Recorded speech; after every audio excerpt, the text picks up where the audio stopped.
addicted to their devices. Your devices, your addiction to checking every WhatsApp that comes in, every notification from Facebook, every social media post is costing you fortunes of productivity, creativity, impact, and influence. When you focus monomaniacally on a project or a skill, a neural pathway gets set up around that one skill. You isolate a neural pathway.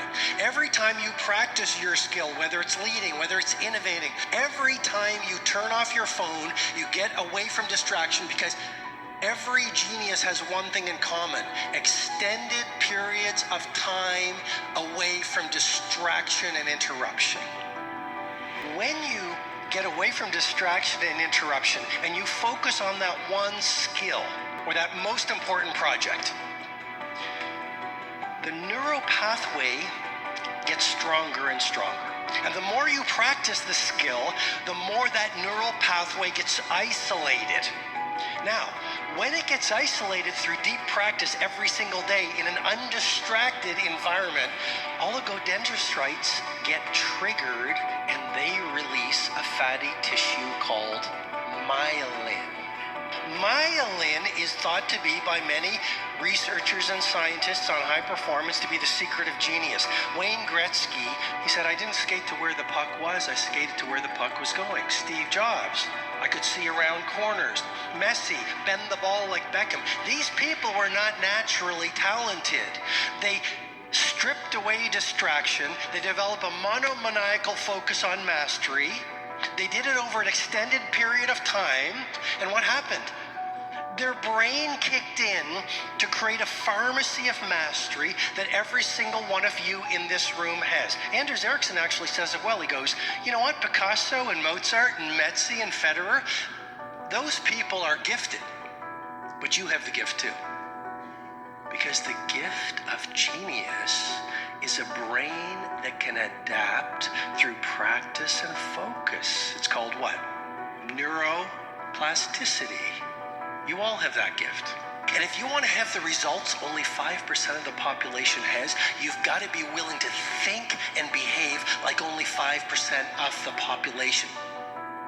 When you get away from distraction, when you start to focus on that one piece of work that you want to take to world class, your neocortex, which is the seat of reasoning, starts to shut down. You see, because you never do your best work from the intellect, you do it from a deeper place. Your neocortex starts to shut down and your brain waves shift from beta to alpha.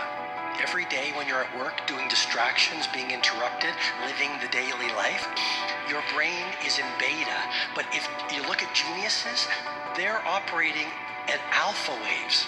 Once your brain shifts from beta to alpha, a pharmacy of mastery is created. Cortisol, which is the fear hormone, starts to reduce. A lot of us are in fear every day. We don't even know it. That's why we don't take risks. That's why we don't push the envelope. That's why we don't innovate. That's why we're afraid to be ourselves. Cortisol. When you're away from distraction, cortisol comes down. Dopamine, the inspirational neurotransmitter, is released. And serotonin is released. And a pharmacy of mastery is actually created in your brain when you go into that quiet space to do very focused, concentrated work. Mihai Csikszentmihalyi of University of Chicago calls this the flow state. Every single one of us can create flow in our work. And when you get into flow, that's when the athletes do otherworldly things. That's when the great painters create these masterpieces. The ritual plasticity. What does ritual plasticity mean? Well, just like there's neuroplasticity, your habits, your routines, and your rituals are plastic. Ritual plasticity. Here's a model that will explain, hopefully, habit installation. Every habit goes through 3 phases. Number 1, destruction. Of course it's going to be hard at first. You're destroying your neural pathway of the old habit and the emotional architecture habit. Every routine or ritual or habit goes through, number one, destruction. Approximately 20 days. 66 days to install. Look at this, from the starting point to anything you've